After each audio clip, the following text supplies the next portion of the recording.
አንድ ሰው በእውነት ይህ የክርስቶስ ተከታይ ነው የሚያስብሉ ነገሮች ምንድን ናቸው? በትክክልም የክርስቶስ ተከታይ ለመሆን ምን ማድረግ አለባችሁ? ከአንድ ክርስቲያን የሚጠበቀው ነገር ምንድን ነው? ዛሬ ይህንን የምንመለከት ይሆናል። ለዚህ ቻናል አዲስ የሆናችሁ ሰብስክራይብ በማድረግ ቤተሰብ ሁኑ። የዩቲዩብ አልጎሪዝም እንደምናገረው አልጎሪዝሙ ምን ይላል? ብዙ ሰዎች ቪዲዮን ይመለከታሉ፣ ነገር ግን ሰብስክራይብ ሳያደርጉ ነው ይላል። ሰብስክራይብ አድርጋችሁ ጀምሩ። ጌታ ዘመናችሁን ይባርክ። አንድ ክርስቲያን ምን ቢያደርግ ይመከራል? ከአንድ ክርስቲያን ሕይወት የሚጠበቀው ነገር ምንድን ነው? አንደኛ ከሁሉ በፊት ከክርስቶስ ጋር ግንኙነት ማጠናከር አለበት። አንድ ክርስቲያን መጀመሪያ ማድረግ ያለበት ሕግን መከተል አይደለም። የሆነ ሕግ ተሸክሞ ዛሬ እንዲህ ማድረግ አለብኝ ዛሬ እንዲህ ሸክም ቀንበር መሸከም አለበት። ምክንያቱም ገላትያ ምዕራፍ 5 ላይ በነፃነት እንድንኖር ክርስቶስ ነፃነት አወጣን ይላል። ስለዚህ ዳግመኛ በባርነት ቀንበር አትያዙ። ያ የባርነት ቀንበር ምንድነው? ባሪያ አድርጎ የገዛቸው ነገር ያና እስራኤላውያን ወይ አይሁዳውያን ሕግ ነው፣ የሙሴ ሕግ። ስለዚህ በዛ ባርነት እንዳይያዙ ነው መጀመሪያ ማሰብ ያለበት። አንድ ክርስቲያን ሕግን መከተል ሳይሆን ከክርስቶስ ጋር ያለው ግንኙነት ምን አይነት ነው፣ ግንኙነት ምን አይነት ነው ከክርስቶስ ጋር የሚለው ነው።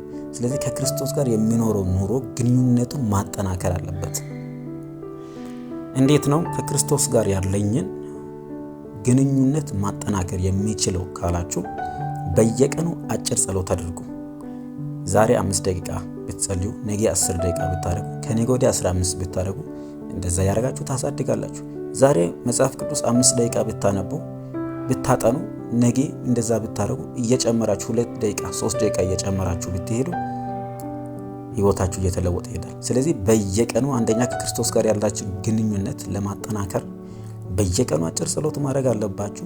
ከልባችሁ ከእግዚአብሔር ጋር መነጋገር አለባችሁ። ስለ ህይወታችሁ ነገሮች ከሱ ጋር መነጋገር አለባችሁ። አንዳንድ ጊዜ ሰዎች ከሰዎች ጋር ብዙ ነገር መናገር ይፈልጋሉ። ምስጢሮቻችሁ እንደ እግዚአብሔር መናገር አለባችሁ። ስለዚህ ከክርስቶስ ጋር የጠነከረ ግንኙነት ሊኖራችሁ ይገባል።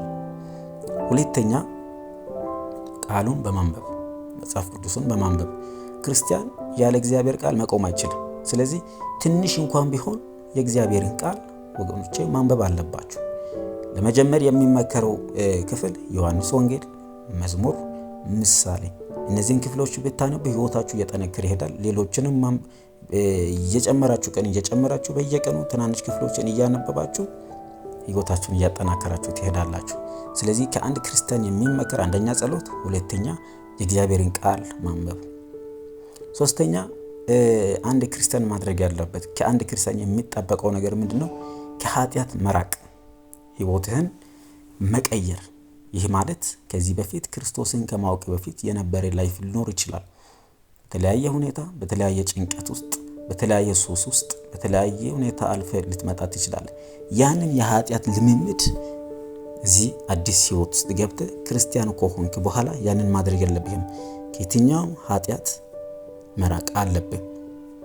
እውነተኛ ክርስቲያን ማለት የቀደመውን ህይወት የተወ ለእግዚአብሔር ዘመኑን፣ እድሜውን፣ ኑሮውን ሁሉ ህይወቱን ሰጥቶ የሚኖር ራሱን የሚመረምር በየቀኑ በእግዚአብሔር ቃል ራሱን የሚመረምር የእውነተኛ ክርስቲያን ነው። ስለዚህ ከኃጢአት በመራቅ በየዕለቱ ይህን ማድረግ አለባችሁ። ህይወታችሁ መቀየር አለበት። አራተኛ አንድ ክርስቲያን የሚጠበቀው ነገር ምንድን ነው? ሰዎችን መውደድ። ይሄ ተቀዳሚ ወገኖች፣ ይሄ በጣም ተቀዳሚ ትእዛዝ ነው። ኢየሱስ ክርስቶስ የሰጠው ትልቁ ትእዛዝ ይሄ ነው። ፍቅር ከሌለ ጳውሎስ ቆሮንቶስ ላይ እንደተናገረው ምንም ብናደርግ ከሰማይ እሳት ብናወርድ እንኳ ከንቱ እንደሆነ ይናገራል። ስለዚህ በህይወታችሁ ላይ ሰዎችን መውደድ አለባችሁ። እግዚአብሔርን መውደድ አለባችሁ። አጠገባችሁ ያለውን ሰዎች ስትወዱ እግዚአብሔርን የምትወዱ እንደመሆናችሁ በዛ ይታወቃል። የማይታየውን ይላል መጽሐፍ። እግዚአብሔርን የምታዩትን እዚህ ማትወዱ ከሆነ የማታዩትን እንዴት እንወደዋለን ትላላችሁ? ስለዚህ ትክክለኛ ፍቅር የሚመዘው አጠገባችሁ ባለው ሰው ነውና ሰዎችን ሁሉ ውደዱ። ምን ማድረግ አለባችሁ? ምንድነው መክራችሁ? በዚህ ማንንም መጥላት የለባችሁ። ብርቱ ሰው ይኖራል፣ ደካማ ሰው ይኖራል አጠገባችሁ። ያንንም ሁሉንም መውደድ አለባችሁ። ይቅር ማለት መልመድ አለባችሁ። ሰዎች ሲያሳዝኗችሁ፣ በብዙ ነገር ሲያስቀይሟችሁ ሰዎችን ይቅር ማለት መልመድ አለባችሁ። ደግሞ ለራሳችሁ እንዲደረግ የምትፈልጉትን መልካም ነገር ለሰዎች ማድረግ አለባችሁ። ለሰዎች ቀና ማሰብ አለባችሁ። አምስተኛ ምንድነው? መንፈሳዊ እድገት በየቀኑ ሊኖር ይገባል። ሰዎች አንዳንድ ጊዜ በመንፈሳዊ ሕይወታቸው ወዲያው መለወጥ፣ ወዲያው መቀየር፣ ወዲያው የሆነ ለውጥ፣ ወዲያው የሆነ ነገር ማሳየት፣ የሆነ ጫፍ ላይ መድረስ ይፈልጋሉ። አይደለም። መንፈሳዊ ሕይወት በየቀኑ የሚደረግ ነው። ክርስቲያን በአንድ ቀን አይለወጥም። ሂደት ነው። ስፒሪቹዋል ግሮዊንግ ሂደት ነው። ፕሮሰስ ይጠይቃል። ስለዚህ እንዴት ነው ማደግ የሚቻለው ካላችሁ በየቀኑ እነዚህን ማድረግ ነው። 5 ደቂቃ ጸሎት፣ 5 ደቂቃ መጽሐፍ ቅዱስ፣ ለሰዎች መልካም ማድረግ አለባችሁ።